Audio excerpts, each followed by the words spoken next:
Voilà, il est 17h07 sur les ondes de Chaîne Inter. Mesdames, Mesdemoiselles et Messieurs, restez avec nous. Nous allons remercier encore nos partenaires, les éditions Le Manifeste en la personne de Madame Latifa Oumlil, les éditions La Croisée des Chemins en la personne de Monsieur Abdelkader Tnani, les éditions Le Fennec, Madame Leïla Chaouni, et enfin, Virgule Édition en la personne de Monsieur Hamid Abou.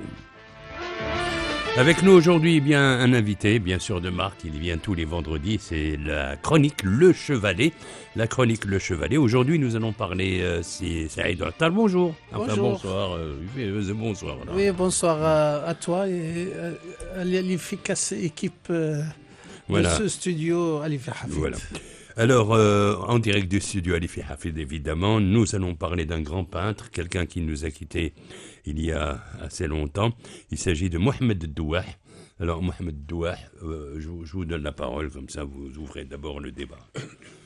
Alors, Mohamed Douah, je dirais que c'est parmi les géants de l'art marocain. Oui. Mais malheureusement, il n'a pas encore eu la valeur qu'il mérite. Oui. Et là, on va justifier, on va parler de lui pour montrer vraiment ses capacités et aussi expliquer pourquoi il n'a pas encore eu l'aura qu'il devait. L'aura qu'il mérite. Et comme tous les grands artistes, il commence à être connu une fois décédé, malheureusement. Oui. Oui.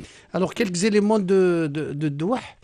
Douah, il est né en 1966, Oui. mort très jeune en 2009. Donc, Oui. il est mort à l'âge de 43 ans. Voilà, exactement. Donc, il nous a quittés très, très, très tôt.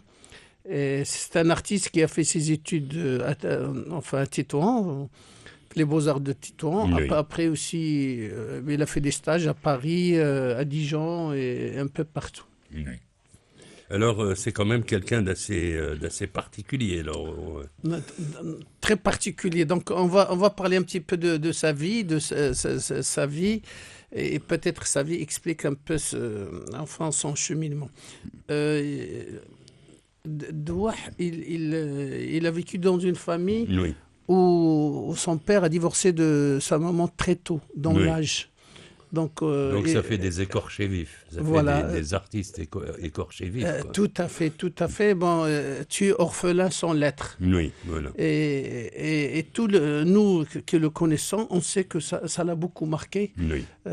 Et ça lui a donné un peu ce caractère une forte sensibilité et puis aussi un courage. Et c'est vraiment, on sent le poids. Lui, il parlait pas de ça. Bon, oui. Tous les gens qui l'ont connu, ils en parlaient rarement. Mais ça a laissé des blessures indélébiles qui l'ont marqué dans toute sa carrière. Alors, après, il est parti en France. Bon, il a fait quelques stages. Et puis, il est revenu au Maroc. Bon, il a eu pas mal de mésaventures malheureuses. À chaque fois, une mésaventure. On ne va pas rentrer dans les détails. Oui, exactement. Mais vraiment, sa vie, elle n'a pas été des plus simples. Oui. C'est pour ça, d'ailleurs, qu'il nous a quittés un peu trop tôt. Je veux dire, à l'âge de 49 ans, comme tu as dit, c'est vraiment à la fleur de l'âge. Mais je veux dire, c'est là où... mais il y a de la très bonne... Alors, chez lui, Douah, ce que j'aime bien chez lui, c'est qu'il y a de la peinture moyenne, il y a de la très belle peinture, et il y a ce qu'on appelle dans ces moments peut-être parce que je crois que c'est dans ces moments de folie qu'il faisait les plus belles choses. Et dans ces moments de lucidité, c'était vraiment le calme plat, je veux dire. Tout à fait. Vraiment, c'est quelqu'un qui vivait, comme on dit, à 100 à l'heure. À 100 à l'heure, il est bouillonnant, et il est très, très actif. Alors que quand on analyse sa peinture, la force qu'il a par rapport à beaucoup d'artistes marocains, c'est quand tu vois un tableau de Douah, tu as l'impression c'est 100 artistes. Oui. Il fait les fantasias, les chevaux, il fait les natures mortes, il fait la Médina, tout ce que tu peux...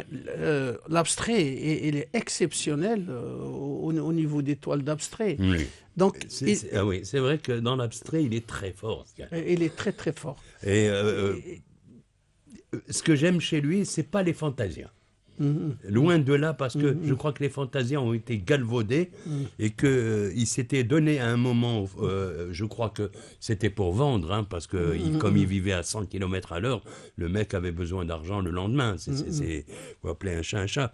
Mais c'est dans ces descriptions des médinas avec les espèces de portes concaves, les détails, les trucs magnifiques. D'ailleurs, il y a une toile originale qui est d'une beauté incroyable. Elle est sur Art Majeur et elle est estimée, je veux dire, c'est pas donné, hein. Parce qu'il y a des toiles qui ne sont pas données chez lui, il y a des toiles qui ne sont pas chères du tout. Tout à fait. Voilà. Il y a toute la gamme, comme tu l'as expliqué tout à l'heure, il y a toute la gamme. Alors justement, il est passé des fantasias, etc., à un style où il peignait qu'un seul cheval, un ou deux. Oui. Deux, à tel point que les gens le comparent à Montel. Et apparemment, les gens ils rapportent des témoignages que même Montel, en voyant les toiles de Douah, il a dit ça c'est merveilleux, c'est exceptionnel. Oui. Donc une reconnaissance venant de Montel. Voilà, oui, c'était pas n'importe qui. C'est le dernier orientaliste au Maroc, donc. C'est ça. Après Dulubac, après Smithou, je crois qu'il était le dernier véritable orientaliste. C'est ça. Parce que quand on prend par exemple Pillot, non, il n'était pas. C'était orientaliste. Non, pas du tout. Pillot a vécu donc aux Oudaya et ainsi de suite. Il a un petit peu fait bien sûr les Oudaya, le café des Oudaya. C'était un peu galvaudé quand même. Ouais. Mais alors que Mantel a quand même fait de très belles choses, c'est-à-dire les femmes, la Guedra, les tantes des Sahraouis, tout ça. Et c'était tout nouveau, parce qu'il ne faut pas oublier qu'il y a eu la marche verte en 75 et que Mantel a profité de cette occasion et il a fait de très belles toiles. Hein, très très belles toiles. D'ailleurs, Douah, c'est vraiment un vrai Mantel aussi. Lui aussi, les deux en sont une authenticité. Enraciné dans la culture marocaine. Voilà, quand tu vois un cheval ou des filles de la tradition au milieu rural, tu sens vraiment tu te sens chez toi, quoi. Tu te sens chez toi. Et il y a aussi, ce que j'adore, que ce soit Douah ou Mantel, on sent cette part de tristesse dans certaines toiles. Il y a certaines toiles où on sent vraiment la tristesse. Par exemple, la toile où il y a les trois filles qui dansent.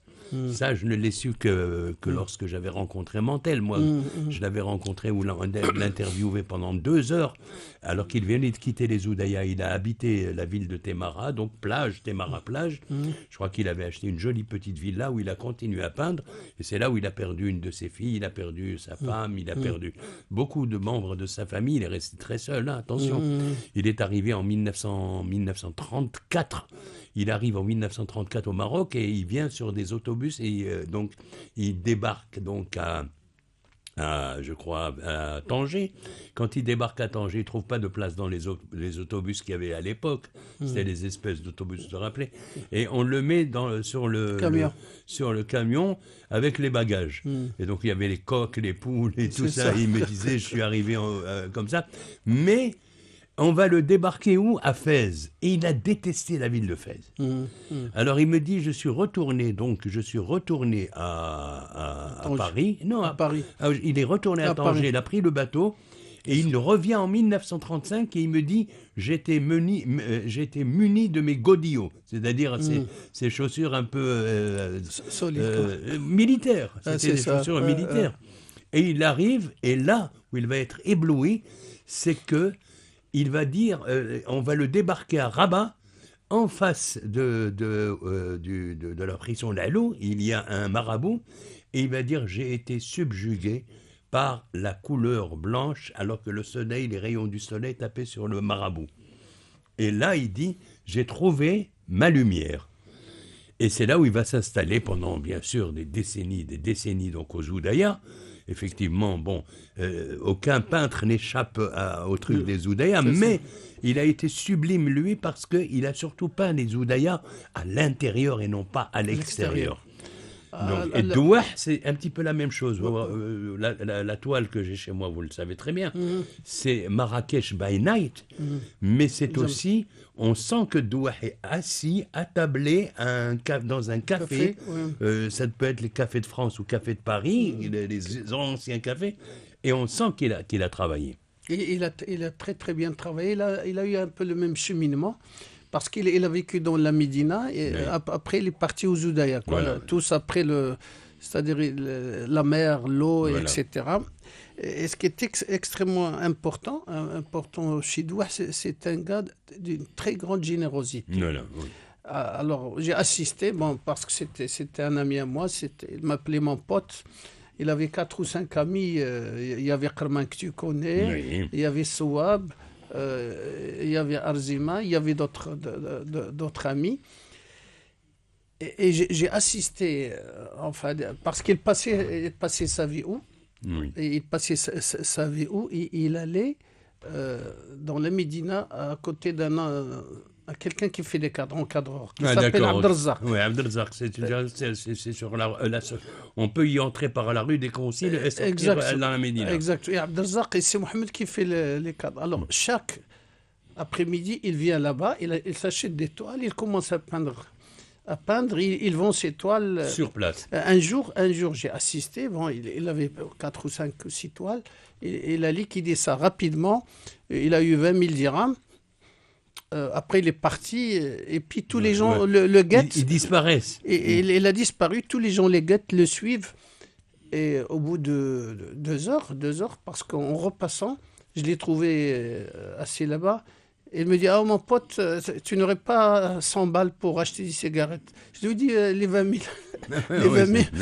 Alors, et Abdelrazak m'a expliqué, il distribuait à tout le monde, les pauvres, il distribuait d'une générosité extraordinaire. Ils sont assez particuliers. Ce monsieur, et puis il a un caractère assez spécial.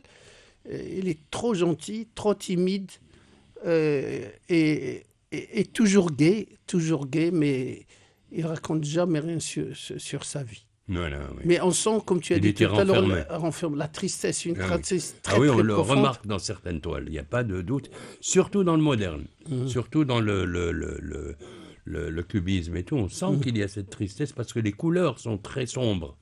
Par exemple, quand on voit par exemple Marrakech vu d'en haut, et il y a quand même une certaine tristesse où on voit pas les individus, on voit une esplanade, on voit les parasols, on a l'impression qu'il cachait quelque chose et que c'est un enfermement sur soi-même, bien que la toile soit magnifique. Sur le côté familial, ce qu'il racontait lui, il a de très très bonnes relations avec ses 2 sœurs, qu'il voyait régulièrement, ils s'entraidaient tous les deux. Beaucoup moins de relations avec sa belle-mère. Il visitait très rarement Meknes. C'est là où il est né. Mais sinon... Je m'excuse auprès des auditeurs. Tout à l'heure, j'ai dit Marrakech, c'est Meknes. Voilà. Et c'est bizarre qu'il n'ait jamais peint le Bab el-Mansour al-Hadj. Alors, Meknes, je dirais, c'est sa bête noire. Voilà. Je ne sais pas, il a eu de mauvais souvenirs sur Meknes. Sa jeunesse... Et il nous a raconté, un jour, parce que quand il est allé faire les Beaux-Arts à Tétouan, il n'avait pas le sou. Alors, lui et Souab, qu'est-ce qu'il faisait? Et il allait se réveiller le matin à 5h, 6h, pour être transporteur de légumes, fruits, les caisses de poissons, pour se faire un peu d'argent et continuer à assurer leurs études. Voilà. Et c'est ce qu'on disait la dernière fois, il faut absolument qu'il y ait, qu'on arrête de cacher les toiles, qu'on puisse les faire voir au public marocain, qu'on ouvre les galeries. Bon, aujourd'hui, c'est pas le moment avec le Covid, mais avant, c'était possible d'ouvrir le vendredi, samedi, dimanche. C'est quand même désagréable de voir une galerie fermée le samedi, dimanche.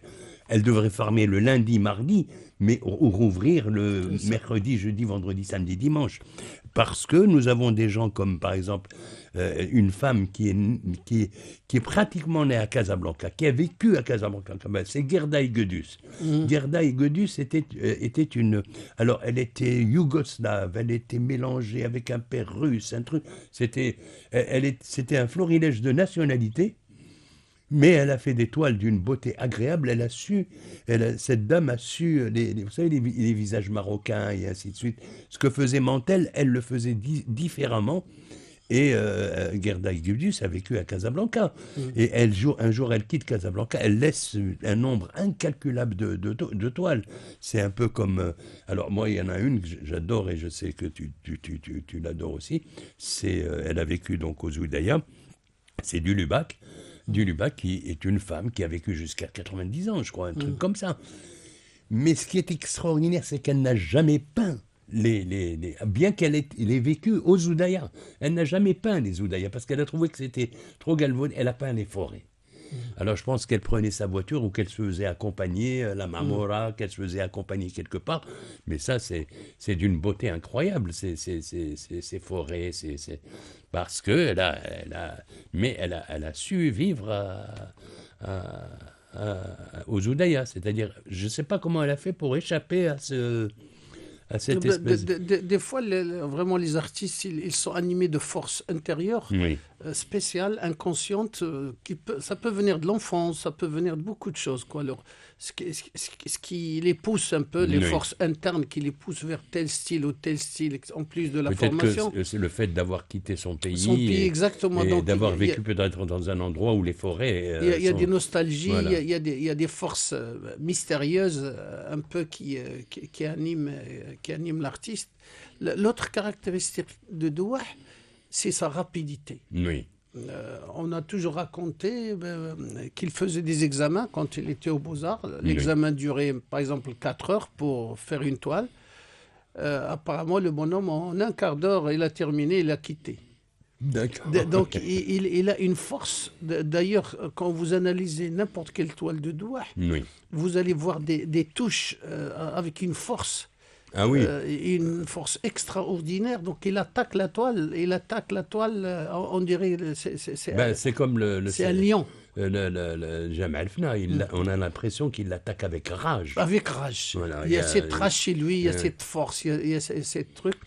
Donc, la façon dont il peint, c'est exactement la façon dont il vit. Et puis, le choix de ses couleurs, moi, j'ai trouvé que c'était extraordinaire. Parce que quand on voit Marrakech by Night, et qu'on la voit bien, parce que on voit pas, ce qui est bien chez lui, c'est qu'on voit pas du tout de lampadaire allumé ou de quoi que ce soit, ni les vendeurs c'est ça. On les voit pas, on voit que les parasols et on voit les murailles. Et cette lumière qui jaillit des murailles, c'est elle qui fait la beauté de la toile. Exactement, tout est nuance de lumière, nuance de personne, enfin tout est feutré et c'est ça la force de l'artiste, c'est que tu sens toute l'atmosphère et tu entends Jamal Fna quand tu regardes une toile de Douah. Voilà, tu entends, tu sens. On sent aussi qu'il est foncièrement marocain. Parce que dans ces parasols et ces trucs, on trouve toujours que le rouge et le vert. Et d'accord, je vais te dire une chose. Plusieurs étrangers ont essayé de l'amener en France. Oui. D'accord. Il n'a pas voulu. Et il a toujours refusé. Ah ben, ça veut dire il a toujours refusé. Il a dit non. Pour moi, ma France, c'est le Maroc. D'accord, ok. Et c'est extraordinaire, vraiment. Il a un patriotisme extraordinaire.